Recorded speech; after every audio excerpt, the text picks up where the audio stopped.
Hello बच्चों, तो आज हम करेंगे प्रश्नावली 2.1। तो प्रश्नावली 2.1 में दिया हुआ है कि बहुपद पी एक्स के लिए y बराबर पी एक्स का ग्राफ नीचे दी गई आकृति 2.10 में दिया है। प्रत्येक स्थिति में पी एक्स के शून्यांकों की संख्या ज्ञात कीजिए। तो देखते हैं हम शून्यांकों की संख्या कैसे ज्ञात करेंगे। तो ये हमारा दिया हुआ है कार्तीय तल। इसमें ये जो क्षैतिज रेखा है वो एक्स एक्स है और ऊर्ध्वाधर जो रेखा है वो वाई एक्सेस है। ठीक है बच्चों, दिखाई दे रहा है आपको अच्छे से? अगर अच्छे से नहीं दिखाई दे रहा तो वीडियो की क्वालिटी को बढ़ा लेना। ठीक है, तो चलते हैं। पहले क्वेश्चन के अंदर दे रखा है कि ये जो ग्राफ है ये वाई एक्स को टच कर रहा है और हमारे को ज्ञात करना है पी एक्स। एक्स पे जो शून्यांकों की संख्या है वो ज्ञात करनी है। तो एक्स पे जो ग्राफ जितनी बार टच करके जाएगा उतने ही शून्यांकों की संख्या प्राप्त होगी। तो देखो इसमें एक्स पे कोई टच नहीं कर रहा है ये ग्राफ, तो इसका मतलब इसके शून्यांकों की संख्या कितनी होगी? जीरो होगी। कितनी होगी? जीरो। तो पहले क्वेश्चन का आंसर क्या होगा? देखो करते हैं। पहले क्वेश्चन का आंसर होगा पी एक्स शून्यांकों की संख्या। शून्यांकों की संख्या कितनी होगी? जीरो होगी। दूसरे में क्या होगी? पी एक्स शून्यांकों की संख्या। शून्यांकों की संख्या बराबर दूसरे में कितनी होगी? देखो x को कितनी बार टच कर रहा है? एक ही बार टच कर रहा है ना। यहां पे देखो, यहां पे टच कर रहा है, इसका मतलब इसकी संख्या कितनी होगी? एक होगी। इसमें शून्यांकों की संख्या एक प्राप्त होगी। ऐसे ही तीसरे क्वेश्चन के अंदर शून्यांकों की संख्या कितनी प्राप्त होगी? तो ये प्राप्त होगी एक, दो और तीन। तीन बार टच कर रहा है, इसका मतलब तीन प्राप्त होगी। चौथे में कितनी बार प्राप्त होगी? देखो चौथे में देखते हैं, एक और दो। शून्यांकों की संख्या एक और दो प्राप्त होगी। और जो शून्यांक प्राप्त होंगे तो वो माइनस के अंदर प्राप्त होंगे। देखो ये जो चतुर्थांश है, तीसरा चतुर्थांश, इसमें एक्स एक्सेस क्या होता है? माइनस का होता है। इसलिए जो शून्यांक प्राप्त होंगे वो माइनस के प्राप्त होंगे। तो इसमें शून्यांकों की संख्या कितनी है? शून्यांकों की संख्या दो है। ठीक है बच्चों, आगे चलते हैं। पांचवें क्वेश्चन में, क्वेश्चन नंबर 5। तो क्वेश्चन नंबर 5 में कितनी प्राप्त होगी? एक, दो, तीन और चार। तो 5 में पी एक्स शून्यांकों की संख्या 5 प्राप्त होगी। ठीक है बच्चों, आगे चलते हैं। इसमें क्वेश्चन नंबर 6 में एक, दो, तीन, तीन प्राप्त होगी। तो कितनी प्राप्त होगी? तीन। शून्यांकों की संख्या तीन प्राप्त होगी। ये आपकी 2.1 प्रश्नावली कंप्लीट हो चुकी है। तो प्रश्नावली 2.2 की ओर चलते हैं। ठीक है बच्चों, आगे चलते हैं। तो प्रश्नावली 2.2, प्रश्नावली 2.2 से हर बार आपकी बोर्ड परीक्षा के अंतर्गत सवाल आते हैं। तो प्रश्नावली 2.2 में दिया हुआ है पहला क्वेश्चन, आपको दिखा देता हूं। निम्न द्विघात बहुपदों के शून्यांक ज्ञात कीजिए और शून्यांकों के गुणांकों के बीच संबंध और सत्यता की जांच। 2.2 प्रश्नावली स्टार्ट करने से पहले मैं कुछ आपको बेसिक बता देता हूं। जो देखो, प्रश्नावली 2.2 स्टार्ट करने से पहले हमारे को पता होना चाहिए द्विघात बहुपद का व्यापक रूप क्या होता है। द्विघात बहुपद का व्यापक रूप। तो द्विघात बहुपद का व्यापक रूप क्या होता है? A x square plus B x plus C is equal 0, ये होता है। इसमें ए क्या होता है? ए होता है एक्स स्क्वायर का गुणांक या गुणन। बी क्या होता है? एक्स का गुणन। और सी क्या होता है? अचर संख्या। ठीक है बच्चों, तो ये होता है द्विघात समीकरण का व्यापक रूप। और इसमें कुछ फॉर्मूले हैं, जैसे पहला फॉर्मूला है शून्यांकों का योगफल। तो शून्यांकों का योगफल होता है alpha plus beta is equal minus B बट्टा ए। तो आपको पता है b क्या होता है, x का गुणांक, a क्या होता है x स्क्वायर का गुणांक। तो इसका यूज हम आगे करेंगे। ऐसे ही एक सूत्र होता है शून्यांकों का गुणनफल। शून्यांकों का गुणनफल ये होता है अल्फा इंटू बीटा। अल्फा और बीटा वही होते हैं जो शून्यांक हमारे को प्राप्त होते हैं। द्विघात समीकरण के द्वारा जो हम शून्यांक प्राप्त करते हैं या x के मान प्राप्त करते हैं या x के मूल्य जो प्राप्त करते हैं वही हमारे शून्यांक होते हैं, अल्फा और बीटा। इसका सूत्र होता है c बट्टा a। ये c होता है अचर संख्या और a होता है x स्क्वायर का गुणन। एक सूत्र आपको बता देता हूं जो परीक्षा के अंतर्गत पूछा जाता है।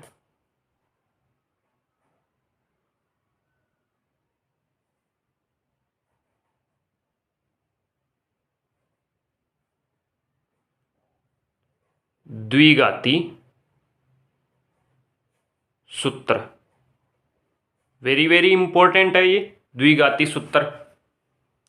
इसका फॉर्मूला होता है x is equal minus B plus minus under root B square minus 4ac बट्टा 2a।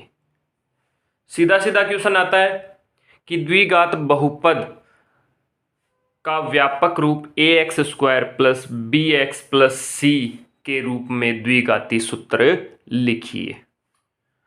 तो ये होता है x is equal minus B plus minus under root B square minus 4ac upon 2a। ये सूत्र इंपॉर्टेंट है, पूछा जाता है, ध्यान रखना। द्विघाती सूत्र ये पूछा जाता है। ठीक है, नेक्स्ट क्वेश्चन की ओर चलते हैं। ठीक है बच्चों, पहला क्वेश्चन करते हैं हम।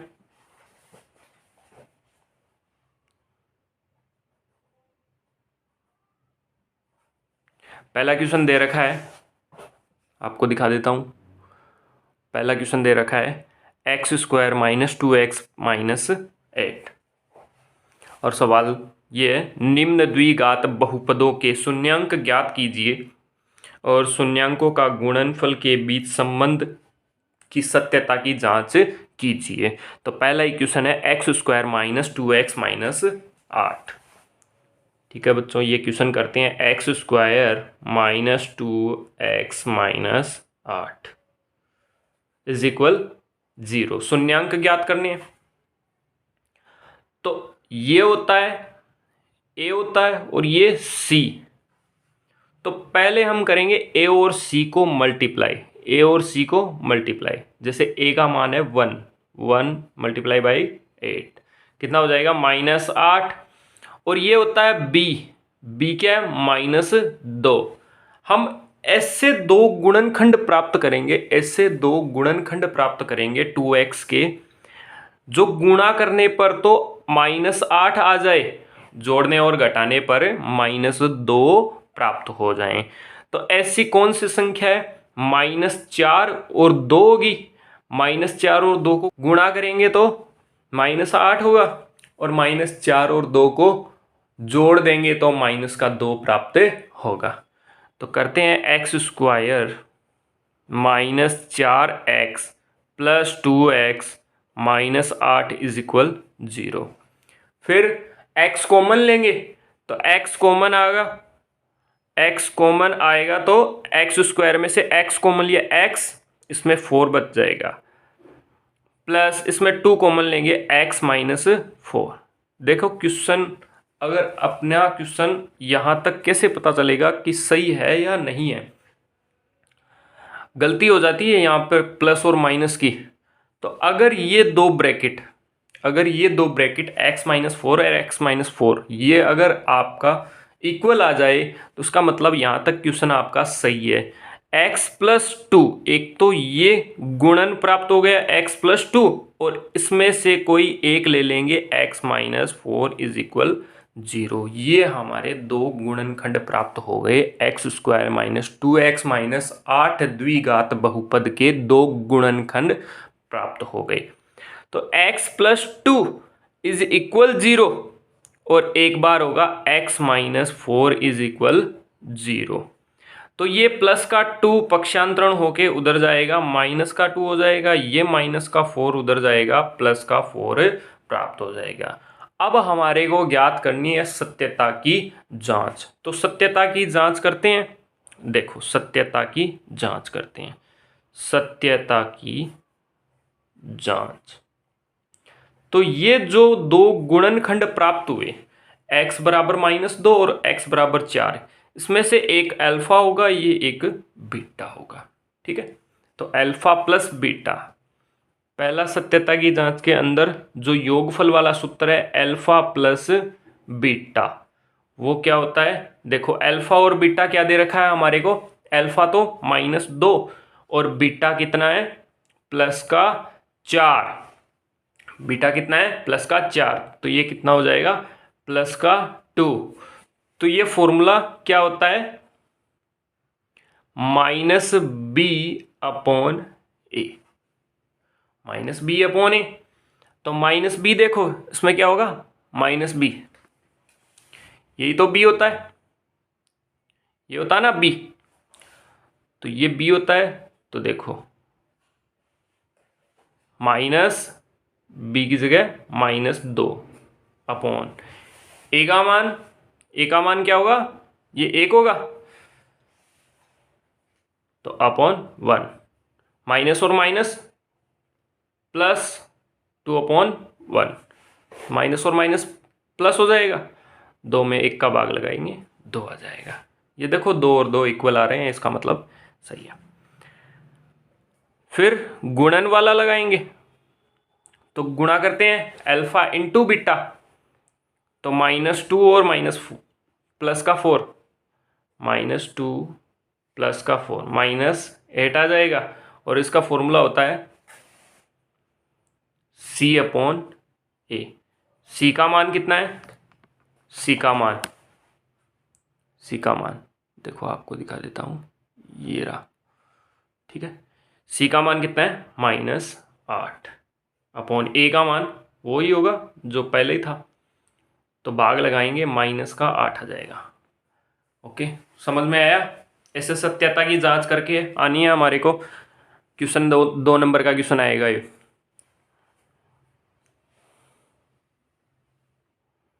अगर वीडियो अच्छा लगे तो लाइक करना। ठीक है बच्चों, आगे चलते हैं। दूसरा क्वेश्चन है 4s square minus 4s plus 1 is equal 0। ये क्वेश्चन दे रखा है, देखो 4s square minus 4s plus 1 is equal 0। तो इसमें वही बात है, a क्या होगा? 4 होगा, और b क्या होगा? -4, c का क्या होगा? 1 होगा। तो a और c को गुणा करेंगे, +4 इंटू 1 4 होगा, और ये b क्या होगा? -4। ऐसी दो संख्या लेंगे जो गुणा करने पर तो 4 आ जाए और जोड़ना या घटाने पर -4 आ जाए। तो 2 और 2, वो भी 2 माइनस की होगी, ये भी 2 माइनस की होगी। -2 गुणा करने पर तो प्लस का 4 आ जाएगा और जोड़ने पर -4 आ जाएगा। तो देखो इसके होते हैं ये गुणनखंड, 4s square -2s plus 1 is equal 0। इसमें 2s कॉमन आ जाएगा, 2s कॉमन आएगा तो 2s बच जाएगा, इसमें ये पूरा ही बार आ गया तो 1, इसमें -1 कॉमन लेंगे, 2s माइनस 1 इज इक्वल 0। देखो ये माइनस बाहर आ गया तो ये प्लस का बच गया, और प्लस का अंदर है तो ये माइनस का बच गया। ठीक है बच्चों, समझ में आया? अब देखो दो गुणनखंड प्राप्त होंगे, 2s माइनस 1 और ये एक ब्रैकेट वाला 2s माइनस 1 इज इक्वल 0। एक तो ये वाला होगा और एक इसमें से कोई एक ले लेंगे। तो 2s माइनस 1 इज इक्वल 0 और 2s माइनस 1 इज इक्वल 0। पक्षांतरण करेंगे, 2s माइनस 1 प्लस 1 हो जाएगा s, ये दो गुणा के अंदर है, भाग में चले जाएगा। 2s माइनस 1 प्लस 1, ये गुणा है, भाग में चला जाएगा 1/2। तो 2 गुणनखंड प्राप्त हो गए 1/2 और 1/2। क्वेश्चन नंबर 3 की तरफ चलते हैं। क्वेश्चन नंबर 3 दे रखा है 6x³ - 3 - 7x। पहले क्यूब नहीं दे रखा है, स्क्वायर है, द्विघात समीकरण है ना, स्क्वायर है यहाँ पे 6x²। तो पहले हम द्विघात बहुपद के रूप में लिखेंगे इसको, द्विघात बहुपद के व्यापक रूप के अंदर -7x - 3 = 0। तो a का मान 6, b का मान -7, c का मान कितना हो जाएगा -3। तो a और c को गुणा करेंगे, 6×3 = 18, -18 और -7। तो टुकड़ा क्या होगा, इसके गुणनखंड क्या प्राप्त होंगे 9 और 2, -9 और +2। तो 6x² - 9x + 2x - 7x, sorry -3, यहाँ पे कितना होगा -3, ये होगा ना, मैंने ये देख लिया, -3 = 0। इसमें क्या कॉमन आएगा, 3x कॉमन आ जाएगा, 2x - 3, इसमें प्लस का 1 कॉमन आ जाएगा, 2x - 3 = 0। तो 3x + 1, एक तो ये गुणनखंड प्राप्त हो गया, एक इसमें से कोई एक आ जाएगा, 2x - 3 = 0। तो 3x + 1 = 0 और एक बार 2x - 3 = 0। तो ये प्लस का 1 माइनस का 1 हो जाएगा उधर जाके, x = -1/3, 2x माइनस का 3 उधर जाके प्लस का 3 हो जाएगा, तो x = 3/2। ओके, समझ में आया। चलते हैं नेक्स्ट क्वेश्चन की ओर।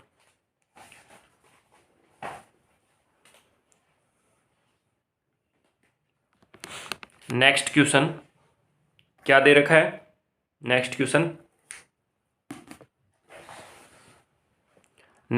दे रखा है 4u² + 8u। इंपॉर्टेंट लगा लेना, 4u²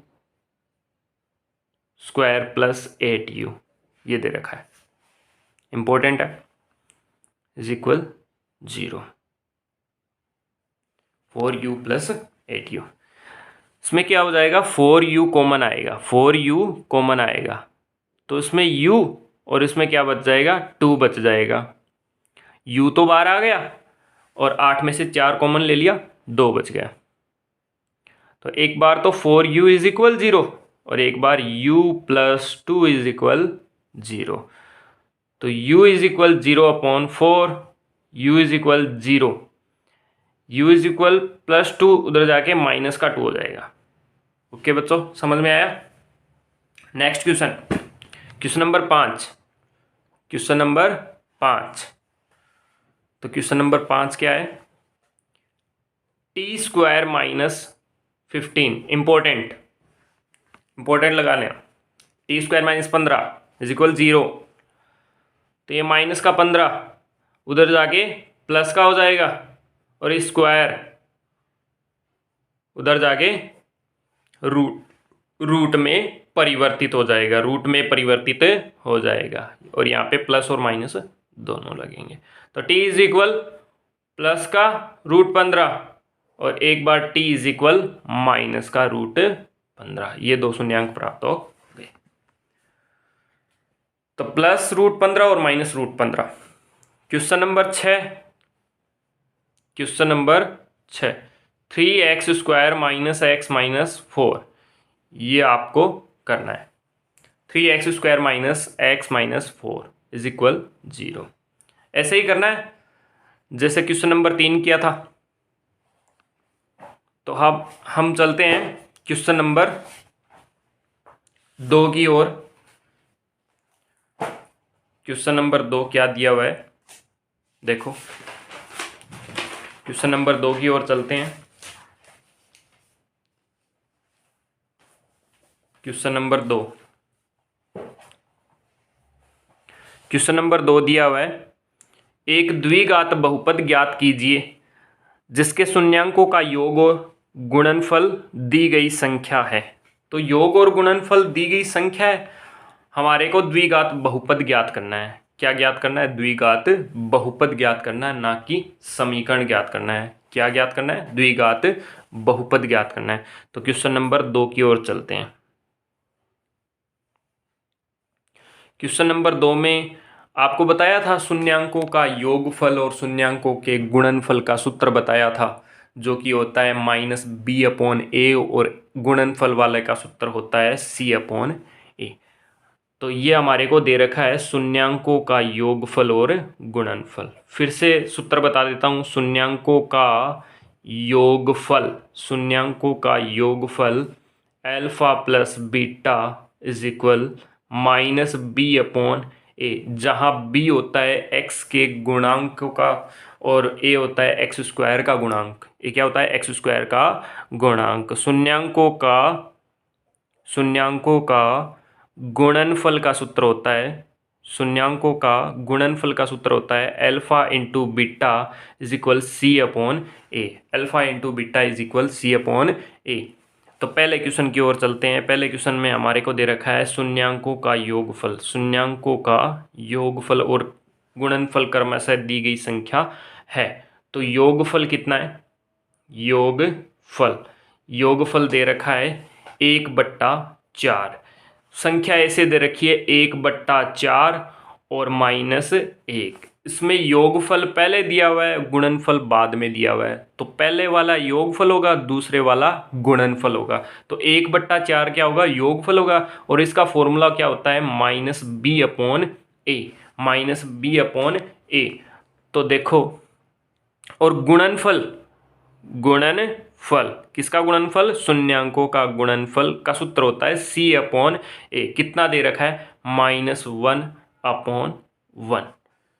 ठीक है, अपॉन में 1 लगा दिया, क्योंकि किसी भी संख्या में 1 का भाग लगाते हैं उस संख्या पे कोई फर्क नहीं पड़ता, इसलिए अपॉन में 1 लगा दिया।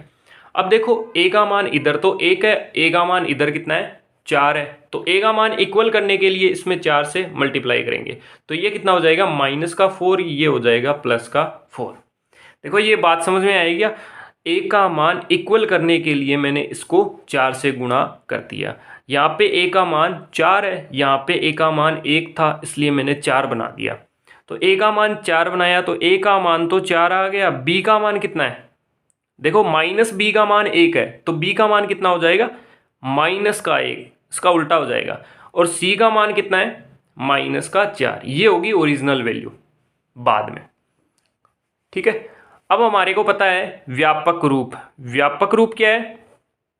द्विघात समीकरण का व्यापक रूप क्या है? ax² plus bx plus c। तो ax² plus bx plus c मान रखना है। a का मान कितना है? 4x²। b का मान कितना है? -1, तो -1x प्लस c का मान कितना है? -4। तो इसको अच्छे से लिख देते हैं। 4x², ये हो जाएगा -x, ये हो जाएगा -4। इक्वल 0 नहीं लगाना है। क्यों नहीं लगाना है? द्विघात बहुपद ज्ञात करना है, समीकरण नहीं प्राप्त करनी है। ठीक है बच्चों, आगे चलते हैं। आगे दूसरा क्वेश्चन दे रखा है रूट वाला। दूसरा क्वेश्चन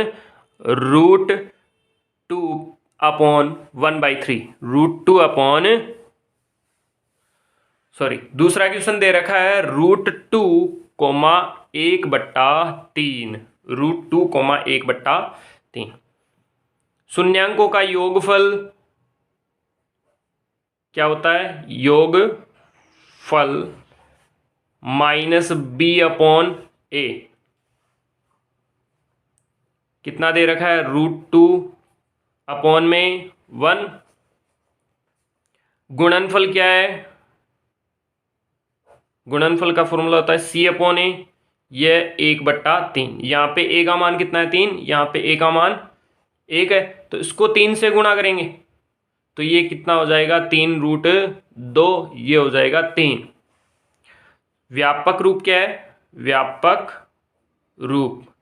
व्यापक रूप होता है ax² plus bx plus c is equal 0 नहीं होता, x² plus bx plus c होता है।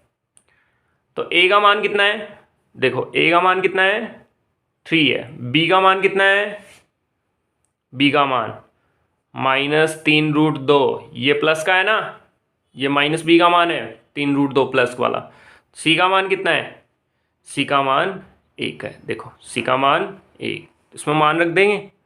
a का मान 3x², ये माइनस का 3√2x, ये c प्लस का 1 है तो ये प्लस का 1, ये आ जाएगा आंसर।